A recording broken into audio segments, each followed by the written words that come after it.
历史记忆里，德国军力是个敏感点。当年威廉二世，希特勒就是前车之鉴。天晴了，雨停了，你又觉得你行了。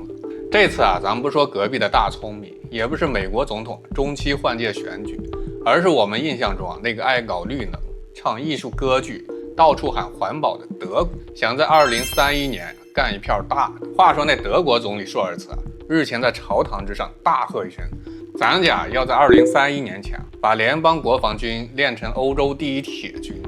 这动静活脱脱就是《三国演义》里曹操横槊赋诗的架势。更绝的是人家直接甩出 GDP 5%当军费，相当于每年要烧1600亿欧元，这不是氪金玩家是什么？听说他们家老百姓可不干了，医保、教育的钱都拿去造导弹，这不是拆东墙补西墙吗？不过你猜怎么着？这背后藏着36计里的假道法考。他借着俄乌战火，把二战以后套在脖子上的紧箍咒给解开了。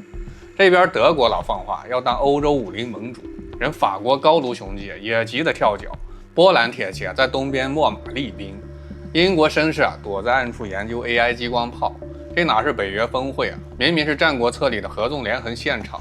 德国这次玩的卧薪尝胆升级版，当年被凡尔赛条约摁在地上摩擦，如今借着乌克兰危机，直接把军费从2.1%飙到了5%，连 F-35战机豹 2A7V 坦克都安排上了。但您要问我这是欧洲复兴还是玩火自焚，且听我慢慢拆解。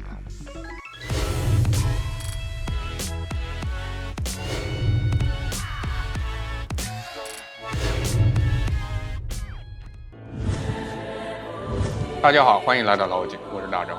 这欧洲现在就是新三国演义，德国想当曹操一统中原，法国也自称东吴，坐拥核武，这波兰则像蜀汉死守冬季。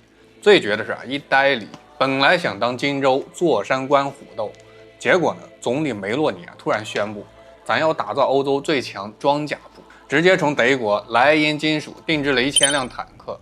更搞笑的是德国在立陶宛建军事基地，这不是明修栈道暗度陈仓吗？这欧洲这是要集体开战前会议了吗？普京大帝直接放话，再往前一步我就让您尝尝萨尔马特的滋味。这让我想起《礼记·中庸》那句：君子之道，造端乎夫妇，及其治也，察乎天地。德国这是从夫妻之道直接跳到了察乎天地，目标直指天听，北约的天听。接下来咱们继续聊聊德国军力大翻身背后到底想干什么。欧洲的最强军队这块招牌是谁都能贴得上吗？美俄中3大国看着欧洲这波操作，心里是怎么想？最重要的，德国这波操作是福是祸。第一部分，德国军力雄起，野心出现。德国总理不是你熟悉的那个舒尔茨，现在换人了，是基民盟的。他最近放了个大招到2031年把德国联邦国防军打造成欧洲最强的常规军。听着是不是很热血？但是诸位咱们还是得冷静点想这个事儿。光诗云子曰，还得饭来兵起当下的德国军队可是连国内会议都吐槽说，1个旅里10个兵，5个修车，3个请假，2个在找方向盘。这让我想起庄子逍遥里那个鲲鹏，鹏之徒与南冥也，虚凭大风。而德国如今缺的不是风，是发动机、弹药库还有士气。根据德媒报告，这波不是嘴炮，而是真金白银砸出来的计划。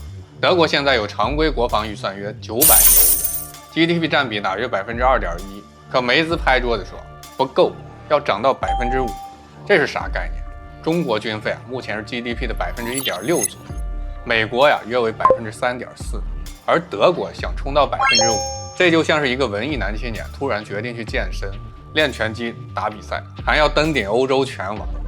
不光拼钱，德国还准备扩军，从18.2万现役兵力涨到24万，射击领域更是全线出击，坦克、战机指挥系统、无人机、网络战、卫星链，连数字化军队管理系统都提上了议程。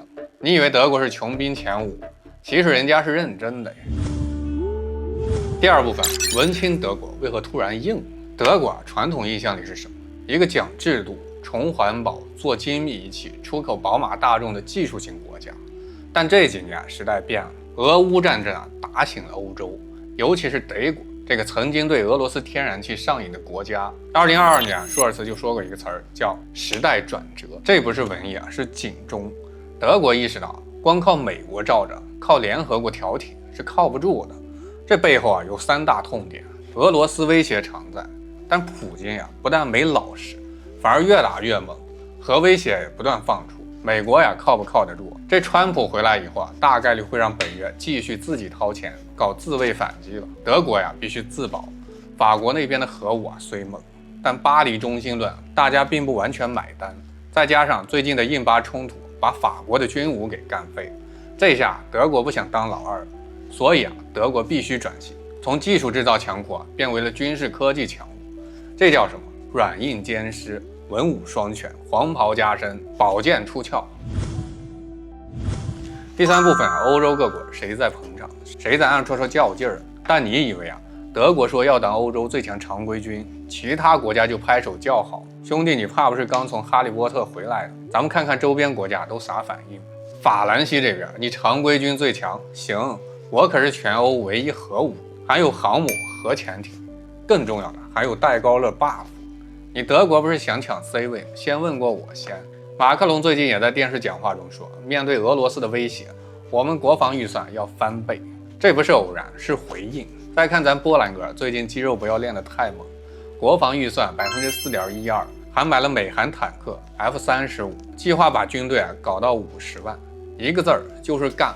德国一说想当老大，波兰第一个说你行你上，但我不会停。再看日落帝国英国，也是那种不跟你卷人数的主，但我是卷科技的选手。AI 无人机、激光炮、未来战争体系都在搞，虽然军费不到德国的一半，但俺们英军打的是精英流。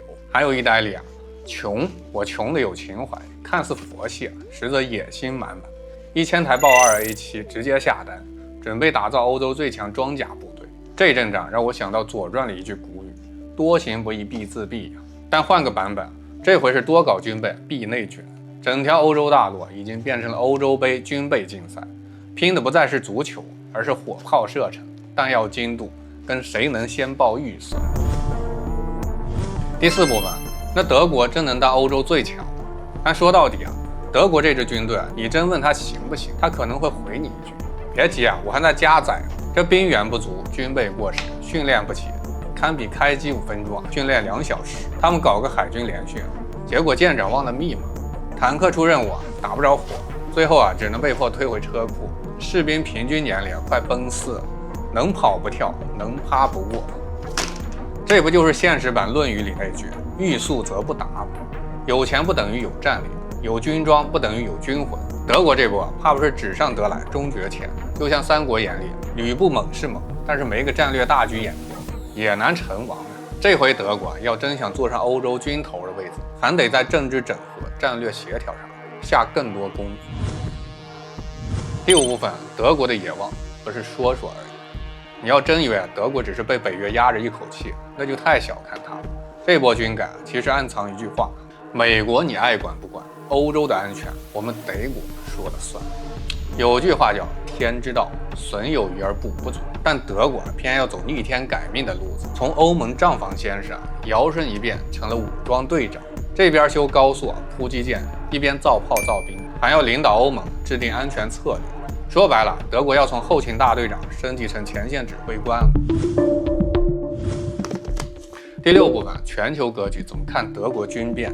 你以为这只是欧洲自娱自乐？那你真低估了美中俄3国的反应。美国方面，川普想要各自为战，德国军力的加强其实符合他的逻辑。未来美国在北约上的投入可能会更加减少，让欧洲自负自责。俄罗斯方面，德国一增强军力，普京绝不无感。历史记忆里，德国军力是个敏感点，莫斯科很可能会加大对波兰、白俄方向的部署。中国方面看得很清楚，德国这波的扩军某种意义上是对俄去依赖，但也可能让中欧合作空间变窄，尤其是在军工、科技出口方面。中国不会直接干涉，但会观察其背后北约、美欧技术的再整合，可能影响中国在全球武器市场的份额跟战略出口。德国军梦是复兴还是泡影？有句话说得好，文能提笔安天下，武能马上定乾坤。德国这次真的是要文武兼修，雄起一把。但德国这出强军戏啊，表面上像是保家卫国，实则暗藏玄机。从历史教训来看，过度扩军就像抱薪救火，柴火越多，火越旺。当年威廉二世，希特勒就是前车之鉴。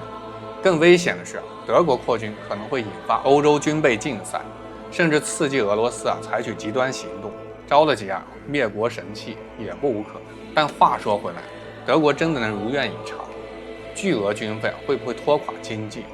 破军会不会成为战争导火索？这一切就要看德国如何把握度。